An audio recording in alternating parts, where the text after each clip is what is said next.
What if I told you there are animals out there so bizarre, so unique, that you might think they were from another planet? Well, today we're going to meet some of them, including one animal that I genuinely didn't know existed until a few weeks ago. This is Esmeralda, and her Latin name is Hypoderma maniliensis. Which is literally the Manila leech, because the type specimen was found near Manila in the Philippines. So I just want to show her to you. This is of course the Asian buffalo leech, or giant Asian buffalo leech, which is the second largest species in the world. It's evolved to feed on large mammals, and now you know that people are keeping them as pets, I'm sure you're dying to find out how they feed them. That's right, this is the same species, and the gentleman has put them on his fingers to feed, which shows a level of love and dedication to the animals that I probably don't have myself. Now we have the largest land arthropod in the world, who also happens to be a thief. This oversized oddity is the largest land-dwelling arthropod on Earth, the coconut crab. Built like living tanks, these massive creatures can weigh up to 4 kilograms and stretch a whole meter long. They're found in the tropical parts of the Indian and Pacific Oceans, where they can roam freely on land. Their strength is legendary. Those impressive pincers can crack open coconuts with ease, hence the name. But their diet is far more diverse than just tropical treats. Coconut crabs are opportunistic eaters, happily munching on anything they find. Many crabs are. And even unsuspecting seagulls. And if you think their bulky bodies limit their movement, think again. They are surprisingly agile climbers, scaling trees with impressive speed to reach hidden food sources. These curious creatures have been known to steal shiny objects they find on the beach. Anything from flip-flops to cutlery. Now I called them thieves based on this video saying that they steal shiny objects, but I hadn't heard about that till recently, so I'm not sure how widespread that is. I'd love it if someone could confirm. What we often don't hear about coconut crabs, however, is that they are simply a giant hermit crab, which I find fascinating for some reason. So if we look at this footage here, you'll see a baby coconut crab. So this is a young one, and when they're tiny like this, they use a shell like a regular hermit crab, and then at a certain size, I believe it's a few centimeters at least, they discard the shell and they carry on. Their carapace hardens, or their abdominal area hardens, and they become a real coconut crab. If you're squeamish, it might be time to look away for a second, because this animal is nightmare fuel. However, if you're a pet owner, you might want to take a look. Obviously I have to blur stuff because YouTube is on my case quite regularly with this channel. But this is a medical professional extracting a human botfly larva, which is tough because they have backward facing spines and the breathing hole that they make in your skin is narrower than the fattest part of their body. They're designed to not come out until they want to. But this guy quite obviously knows what he's doing.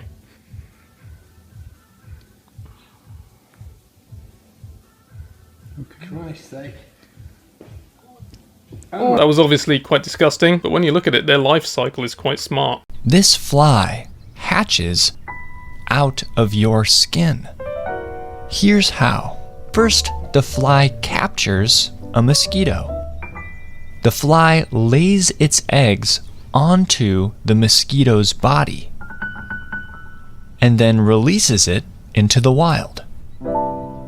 When the mosquito finds someone to bite, the heat from your skin will cause the fly larvae to hatch out of their eggs.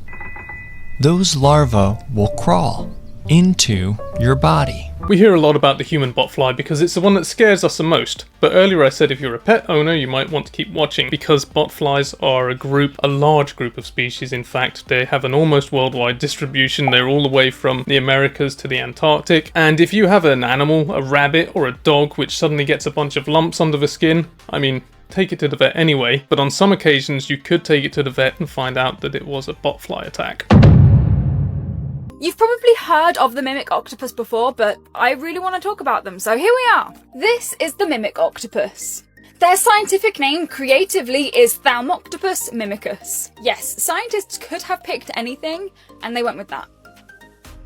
These octopuses can mimic a bunch of different marine life, including but not limited to sea snakes, flatfish, lionfish, jellyfish, stingrays, starfish, as well as sponges, mantis, shrimp, giant crabs, seahorses, and nudibranchs, to name a few. They're also known to use aggressive mimicry in order to hunt prey, although they prefer to scavenge usually. And they've retained their ability to mimic sand, as if they needed anything else. What's really interesting is that she's not exaggerating. For example, I've got some footage here of one pretending to be a sea snake. This is fascinating because it's so smart. It's got too many arms to look like a snake, so it's putting some of its arms into a hole in the seabed until it thinks, you know what, I'm almost snake-like. And from a distance, it's quite convincing. Where it gets really interesting for me with this species is that in science we've long had this kind of belief with more primitive animals like invertebrates that mimicry is an inherited set of behaviours that get triggered instinctively from a corresponding predator. However, with a mimic octopus, it mimics so many different animals that you really start to wonder if there is some genuine thought process rather than just instinctive behaviour going on here. The whip scorpion, better known as the Vinegaroon, is an arachnid, but it is not a scorpion. Instead of inflicting a painful sting with that tail, it uses it as a sensory organ. Instead of those pinchers being used to pinch stuff, well, that's actually exactly what they're used for, is to pinch and grab food. It's just soft-bodied insects, like crickets and cockroaches. And one thing that spiders and scorpions don't have are antennae. And neither do the whip scorpions, but what they do have, very long front legs that they use basically as antennae. You can call them antenniform legs, that's a perfectly correct term. They feel around their environment, which helps them due to their very poor eyesight. Now, the reason that they get the name Vinegaroon is because they spray acetic acid, which is stronger acidity than vinegar you would buy from the store. It's not a threat to humans, but it is strong enough to disorient most predators. See, the vinegar is where it gets interesting, because Vinegaroons, they are harmless overall. They're harmless to us, they really can't do anything to you. But the vinegar is actually acetic acid, but it's mixed with caprylic acid as far as I know, and the caprylic acid helps it stick to the exoskeletons of other arthropods, spread better, and actually get it to reach the soft tissues between their hardened chitin, the tough part of their exoskeleton basically. It's not that effective on mammals, but it is probably very effective on tarantulas, centipedes, scorpions, and ants. Generally, when we see isopods, we see woodlice. I've got some Armadillidium pyraci, for example, that I've been raising for my vivariums. They're small, harmless, but they're essential to ecosystems. But in the deep ocean, as you all know, things can get weird. We've just got a Bathynomus giganteus swimming interview, and these are one of the most charismatic deep sea animals that you can possibly find. They are very closely related to the woodlice, which you get living on dead trees and so on, but except these ones are massive. They're usually about 1 foot long and are just one of my favorite deep sea animals, and I'm so glad we got to see one already. Giant isopod. They are really, really important scavengers in the deep sea benthic environment. They're thought to be found worldwide and are a really, really great example of deep sea gigantism. Most isopods found in the deep sea are smaller than your thumbnail. And so this is a huge break from tradition, as it's, as much as 1 foot long. Deep sea gigantism is incredibly fascinating. We think that maybe the cooler temperatures and slower metabolism leads to longer growth cycles in some animals. That's the basis of the hypothesis so far. To be honest, we don't know 100% why it happens. What's also interesting with the giant isopod is that for a long time we thought it was little more than a scavenger, maybe an opportunistic predator, but there's actually good footage of one eating a shark.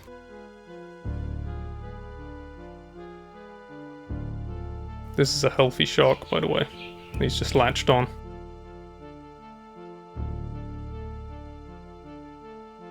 This next animal is so unique and so rare that we really don't know much about its ecology, and in fact I only learned of its existence about a few months ago. This is the best bug in the entire world. On my fingers right now is the dragon flower mantis. I never thought I would see anything like this. It is one of the rarest mantids in the entire world, and we're here in Highland, Malaysia, and I cannot get over this insect. Look at it. It looks exactly like a flower, and it would just sit on flowers and wait for prey. And look at all the spikes on it. Everything about this mantis is the best thing I have ever witnessed. Okay, so he's very excited, but he's got good reason. They are pretty incredible. When you look at that mantis, you can tell it's slender, it's colourful. It has evolved to resemble a slender, beautiful flower. But when you take a really close look, you see it still has those raptorial arms that mantids use. They all use them to grab their prey. So it is another ambush predator. And if you are an ambush predator, looking exactly like a beautiful flower is perfect for flying insect prey. Now we're back on the animals that look nightmarish but are actually harmless, and we're going with a squid, which isn't really a squid or an octopus or anything else. It's its own thing. Since it's October starting today, the sea creature of the day is the vampire squid, with the scientific name Vampiroteuthis infernalis, which literally translates to vampire squid from hell. Don't let its frightening appearance and name scare you though, because this is one of the most harmless cephalopods out there. They're found in the twilight zone in a specific area usually called the oxygen minimum zone. I'll come back to why the oxygen minimum zone is interesting in a second. And not much really happens there. They're detritivores, which means they mainly feed on detritus, which consists of marine snow in the ocean. Anything that floats from the surface that's a form of organic or decaying matter or even fecal matter is considered marine snow. It's pretty nasty, but the vampire squid makes a meal out of it. If they feel threatened, they will turn themselves inside out like this and expose all of their cirri, which are all those little spine-like protrusions on their arms. Now, the reason the question of oxygen abundance is interesting to me is because this is one of the few animals on Earth that has blue blood. Us humans, for example, we have hemoglobin. It's an iron-rich protein that helps carry oxygen in our blood, and it's red. But in places like the bottom of the ocean where the vampire squid lives, there's a lot less oxygen available, so they had to evolve a protein that was more efficient at carrying oxygen, and they evolved one that uses copper instead of iron, and that gives them a blue blood. Now this one is like a tiny, really ugly looking peregrine falcon. Got it. Yeah, and that is a monster of a robber fly right there. Robber flies are predatory and they are venomous. Oh, that actually just bit me. You see that right there? That is venom literally seeping out from its hypopharynx, which is the part that it pierces its prey with to inject venom. Nice term there, hypopharynx. On a bad day I'd have forgotten that, but it's actually the tube that sucks up juices and it's inside its proboscis.